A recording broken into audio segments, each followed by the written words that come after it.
नमस्कार, आप देख रहे हैं प्राइम टाइम। मैं हूं आपके साथ सोहेल खान। चाहे आप कोई काम करें, रिव्यू बहुत ज़रूरी होता है। राजनीतिक पार्टियां अगर ये ना करें तो नई रणनीति सामने ही नहीं आएगी, कमज़ोरी भी पता नहीं चलेगी। बीजेपी और कांग्रेस में भी यही चल रहा है। वैसे बीजेपी और कांग्रेस में हो रही बैठकों को स्थानीय निकाय और विधानसभा चुनाव की तैयारियों से भी जोड़ा जा रहा है। बीजेपी और कांग्रेस में बैठकों का दौर। बीजेपी में विधायकों से 1-to-1 चर्चा, जिला संगठन के साथ मंथन। कांग्रेस में महिला विंग की मीटिंग। एसटी वर्ग के बाद एससी नेताओं की भी होगी बैठक। बीजेपी और कांग्रेस में लगातार बैठकों का दौर जारी है। उपचुनाव के बाद ये बैठकों का दूसरा दौर है। कोई कह रहा है बीजेपी रिव्यू में जुटी है, तो कोई कह रहा है कांग्रेस अपनी कमजोर नब्ज टटोल रही है। बंसल न्यूज ने भी बैठकों की टोह लेने की कोशिश की। 24 नवंबर को 6 संभाग के विधायकों की बैठक थी, तो 25 नवंबर को जिला अध्यक्षों की बैठक तो हुई ही, 4 संभाग के विधायकों को भी 1-to-1 चर्चा के लिए बुलाया गया। पदाधिकारियों की बैठक है। संगठन के कार्य विस्तार, काम का सुदृढ़ीकरण, जन्म शताब्दी वर्ष है, तो कई प्रकार के हमारे जो अभियान है उनकी तैयारी प्रारंभ हो गई। अभी क्या जिलाध्यक्षों के साथ भी बैठेंगे? जिलाध्यक्षों के साथ बैठेंगे, जिले के प्रभारियों के साथ बैठेंगे। कल हम लोगों के संभाग की बैठक थी और बैठक में कुछ बिंदु जानकारी की दृष्टि से दिए गए थे। उसमें हम देखें तो कोरोना के समय हमने अपने क्षेत्र में किस तरह से काम किया, हमारा कार्यालय कैसा चलता है, कार्यकर्ताओं से हमारा संपर्क कैसा है, कितने समय में संपर्क होता है, हमारे प्रवास के कार्यक्रम है, हमारे क्षेत्र में जो सोशल मीडिया है उस सोशल मीडिया में हमारी क्या भूमिका है, किस तरह से हम उसको कर रहे हैं। ये कल का कार्यक्रम का मुख्य विषय था और आगे की दृष्टि से जो आवश्यक टिप्स हैं वो हमारे नेतृत्व ने हम लोगों को दिए। मेरा बूथ सबसे मजबूत, इस धारणा को लेकर हम संगठन को मजबूत करने के लिए नीचे तक जाएंगे और 10-10 दिन का जितने भी हमारे पदाधिकारी हैं, चाहे वो जिलाध्यक्ष के स्तर के हों, चाहे प्रदेश पदाधिकारी हों, हमें हर व्यक्ति को, हर पदाधिकारी को 10-10 दिन तक 20 जनवरी से लेकर 30 जनवरी तक हमें एक एक बूथ में जाकर रहना है। वहाँ पर कार्य विस्तार की योजना करना है, एक एक बूथ से प्रभारी से संपर्क करना है, बूथ अध्यक्ष से बात करना है और बूथ में संगठन के कार्य को मजबूत करना है, पार्टी को आगे बढ़ाने में सहयोग करना है। उधर कांग्रेस में 26 नवंबर को एससी विभाग की बैठक होनी है, लेकिन इससे पहले भी कई बैठकें हो चुकी हैं।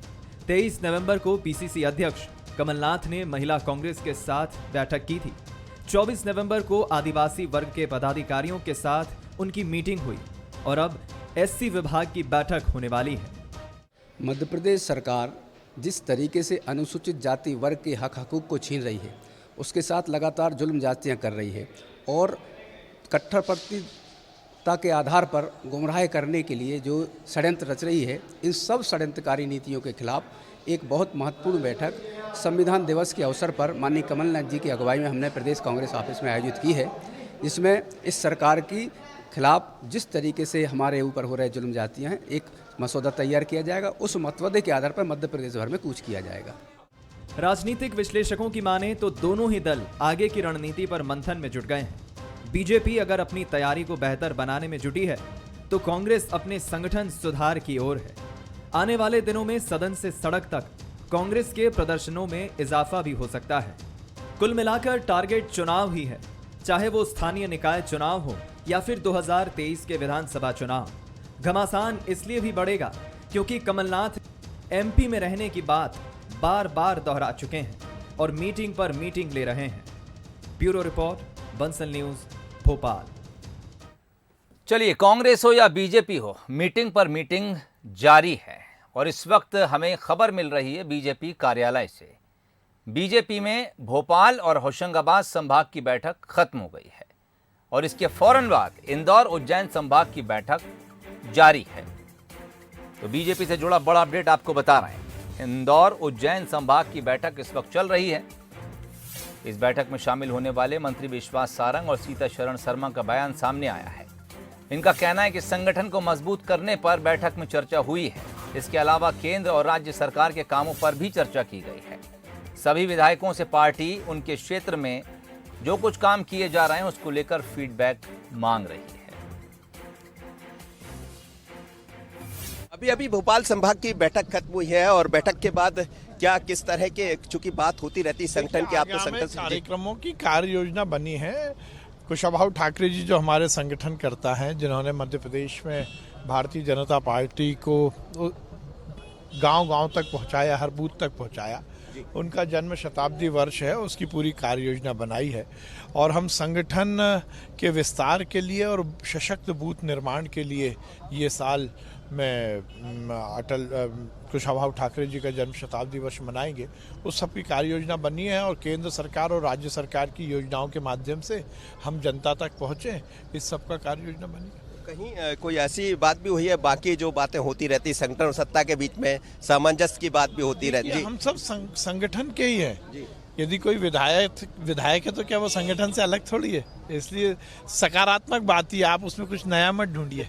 चलिए, सकारात्मक बातें हुई। सीतासरण शर्मा जी भी है मेरे साथ, पूर्व विधानसभा अध्यक्ष हैं और बहुत ही सीनियर लीडर है, तो चलिए हम उनसे भी बात कर लेते हैं। एक मिनट आपसे बात करना चाहूंगा। सीतासरण शर्मा जी हैं, पूर्व विधानसभा अध्यक्ष हैं, वरिष्ठ विधायक है भारतीय जनता पार्टी के। आप लोग तो संगठन से जुड़े रहे हैं तो ये सब होता रहता, लेकिन एक अलग तरह का माहौल भी है भारतीय जनता पार्टी में। कुछ लोग कांग्रेस से भी आए हैं, फिर ये सरकार बनी, तो किस तरह की ये बैठक आज की महत्वपूर्ण रही है और इसमें क्या कुछ नया देखने को मिला? ये बात सही है कि हम लोगों को आज हमारे जो केंद्रीय प्रभारी हैं उनसे भी बातचीत करने का अवसर मिला, उनकी बात सुनने का अवसर मिला। किंतु मूलतः आज जो बैठक हुई है उसमें पार्टी के जो आगामी कार्यक्रम हैं, विशेषकर संगठन से लेकर के और जो शासन की योजनाएं जो हम जनता तक पहुंचाने की बात है, उन्हीं के विषय में बात हुई है। माननीय कुशाभाऊ ठाकरे जी के जन्म शताब्दी वर्ष के कार्यक्रमों के बारे में विषय हुई और राजनीतिक पार्टी के रूप के अलावा जो हमारा सामाजिक सरोकार है उनके विषय में किस तरह से हमको काम करना है, ये चर्चा है। सीतासरण शर्मा जी थे और अभी बैठक खत्म हुई है। बैठक में वही कहा गया है कुशाभाऊ ठाकरे के जन्म शताब्दी वर्ष को कैसे आगे बढ़ाना और संगठन को और मजबूत कैसे किया जाए, क्योंकि यदि संगठन मजबूत होगा तो सत्ता तक पहुंचने का रास्ता आसान होता है। 2018 में क्या हुआ था इसकी बात भी हुई है और वो दिखाया भी गया है कार्यकर्ताओं को, जो विधायक पहुंचे तो उनको बताया गया है कि आप याद कीजिएगा और इसीलिए संगठन की मजबूती के साथ आगे बढ़ना है। आशीष खरे के साथ मनोज सैनी, बंसल न्यूज भोपाल। चलिए, और सियासत में सिर्फ बैठकें ही नहीं, बहुत कुछ हो रहा है। रानी कमलापति स्टेशन का नाम रखे जाने के बाद पूरे प्रदेश में अब नाम बदलने की सियासत गरमाने लगी है। प्रदेश के अलग अलग रेलवे स्टेशन से लेकर कई शहरों की लंबी लिस्ट तैयार हो चुकी है, जिनके नाम बदलने को लेकर बीजेपी की ओर से मांग उठने लगी है।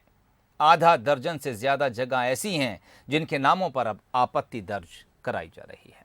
देखिए ये रिपोर्ट। केंद्र सरकार ने हबीबगंज स्टेशन का नाम रानी कमलापति पर क्या रखा, नाम बदलने की सियासत ने जोर पकड़ लिया।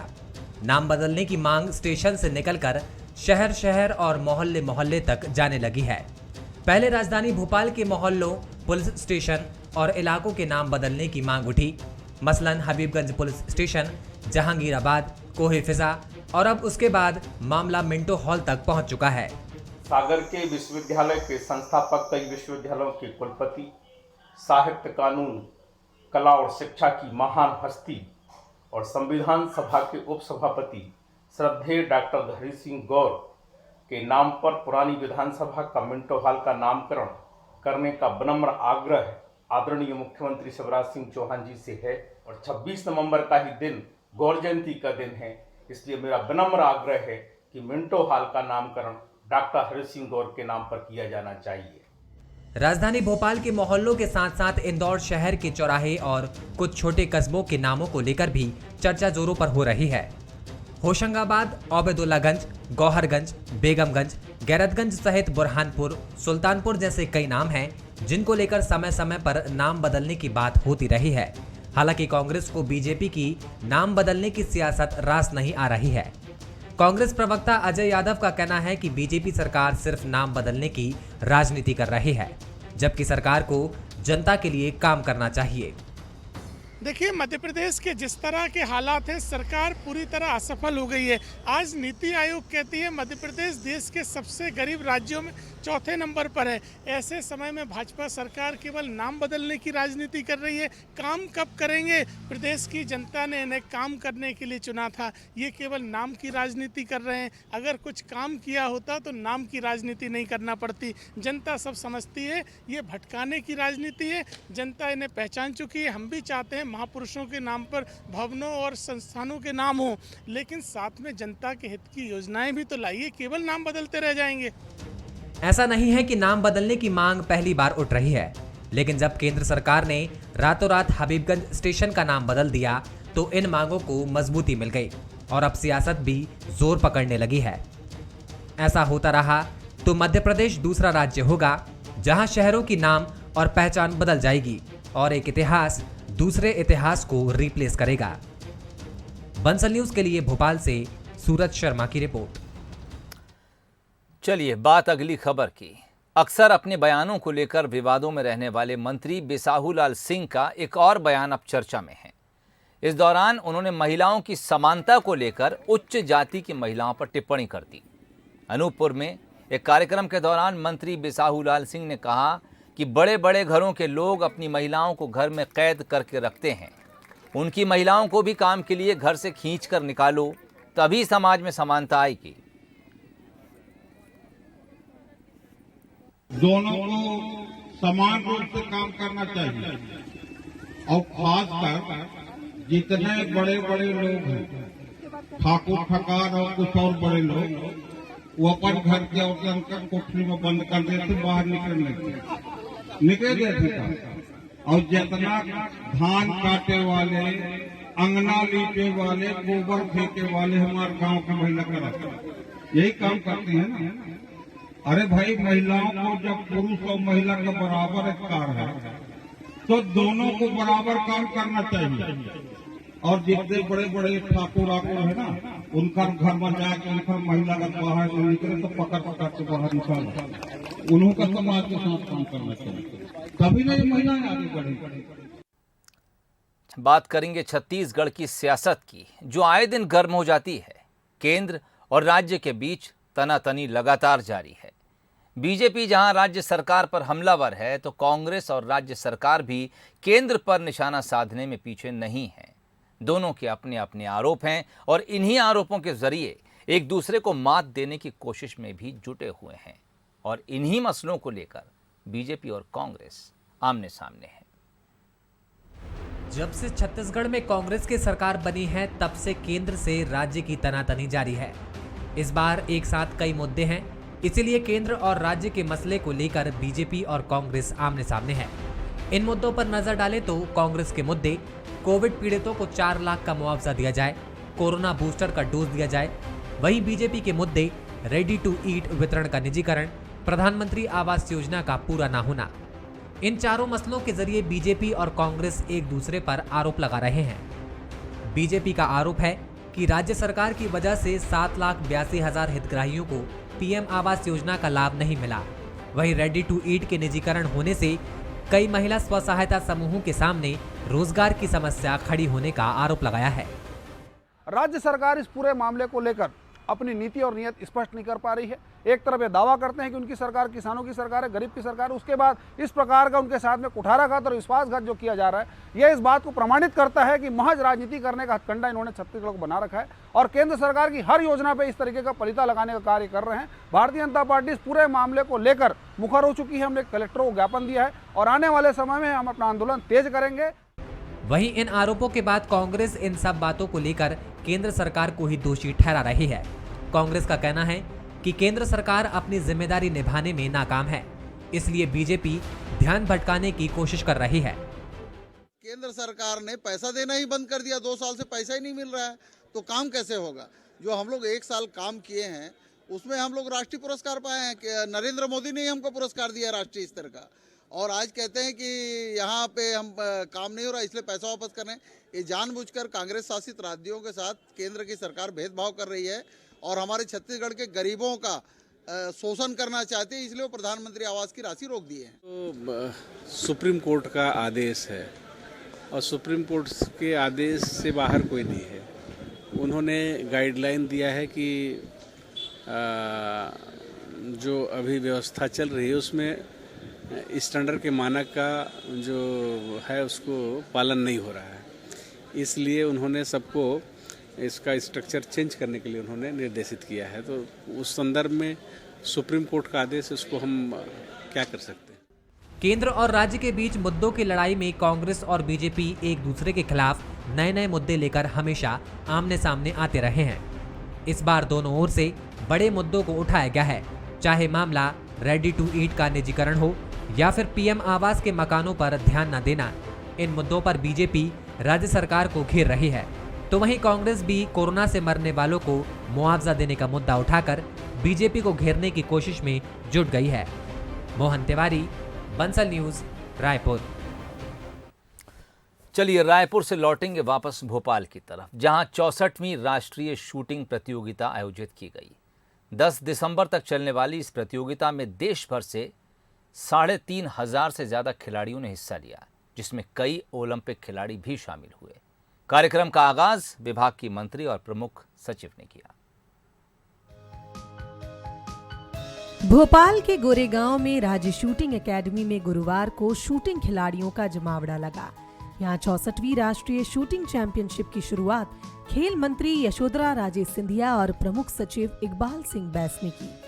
खेल एवं युवा कल्याण मंत्री यशोधरा राजे सिंधिया ने कहा कि मध्य प्रदेश में हो रहे इस आयोजन के लिए सरकार ने बहुत प्रयास किए हैं ताकि आयोजन सफल हो सके। कितनी उम्मीदें हैं खिलाड़ियों से? मैं प्रेशर, ये शूटिंग एक ऐसी चीज़ है जो माइंड की सारी चीज़ें माइंड में हैं, तो मैं आज इसीलिए आपने देखा होगा कि मैं बच्चों के पास गई ही नहीं। जितना आप बच्चों से अलग रहोगे, जितना आप अपने कोच को अलाउ करोगे अपना काम करने के लिए, उतना ही बेहतर परफॉर्मेंस रहेगा। और मेरी उम्मीद है कि मध्य प्रदेश के बच्चे राइफल में अच्छा प्रदर्शन करेंगे। कुछ कमियों को दूर भी करना है।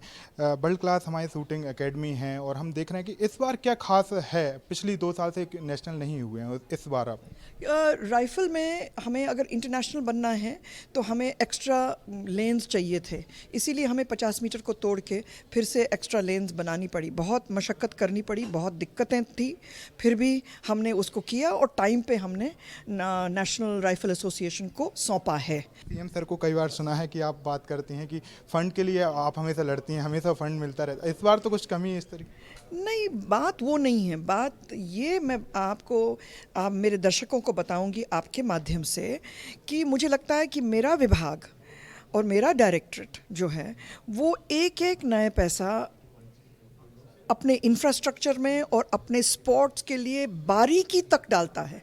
अब स्पोर्ट्स एक साइंस और टेक्नोलॉजी के ऊपर अब निर्भर है, तो अगर हमें आज हमारे बच्चों को ट्रेनिंग देनी है और international world shooters, world fencers, world hockey, ये सारी चीज़ें हमें करनी है, तो हमें साइंस और टेक्नोलॉजी पे जानी पड़ेगी और इसीलिए हमें वो टेक्नोलॉजी लानी पड़ेगी जो एक्सपेंसिव है।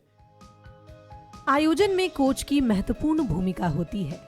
ऐसे में यहाँ पर मध्य प्रदेश एकेडमी के सीनियर महिला एवं पुरुष कोच खिलाड़ियों को ट्रेनिंग दे रहे हैं, तो वहीं इन कोच को उम्मीद भी है कि उनके खिलाड़ी उम्मीदों पर खरे उतरेंगे। हमारे बच्चे तैयार हैं और पिछले 4 सालों में मैं कहूँगी इस बहुत ही सुंदर फैसिलिटी के अंदर, जहाँ पर सारी फैसिलिटीज़ है, पूरी हमने हर एक फैसिलिटी का उपयोग किया है और हम लोग एक अच्छे लेवल पर बच्चे तैयार हैं। लेकिन आज के ये मैं कह सकती हूँ कि इंडियन शूटिंग स्टैंडर्ड अभी वर्ल्ड स्टैंडर्ड के बराबर है, तो मुझे इस बात की खुशी है कि हमारे बच्चे टॉप रैंक प्लेयर्स हैं, लेकिन everything depends on the day. तैयारी पूरी है, so I am happy about that. Championship 25 नवंबर से 10 दिसंबर तक आयोजित होगी। चैंपियनशिप में 10 मीटर और 50 मीटर के मुकाबले खेले जाएंगे।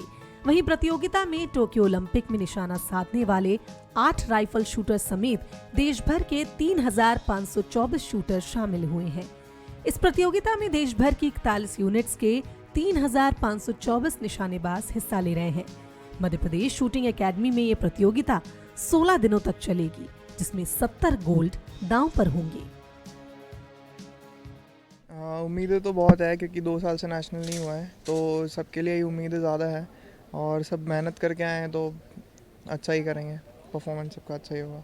कोरोना में कहीं ना कहीं आप लोगों की प्रैक्टिस पे ही प्रभाव पड़ा था, तो आपको क्या लगता है आपके खेल पर कुछ असर पड़ा होगा? खेल पर ऐसे तो कुछ असर नहीं हुआ, बट कंपटीशन नहीं हुआ है 2 साल से, तो ट्रेनिंग का अच्छा मौका मिला है सभी को और एकेडमी वालों ने भी बहुत सपोर्ट किया है। जब रेंजेस नहीं खुली थी तो एकेडमी ट्रेनिंग दे रही थी, तो कहीं ना कहीं प्लस पॉइंट आई है हम लोग के लिए।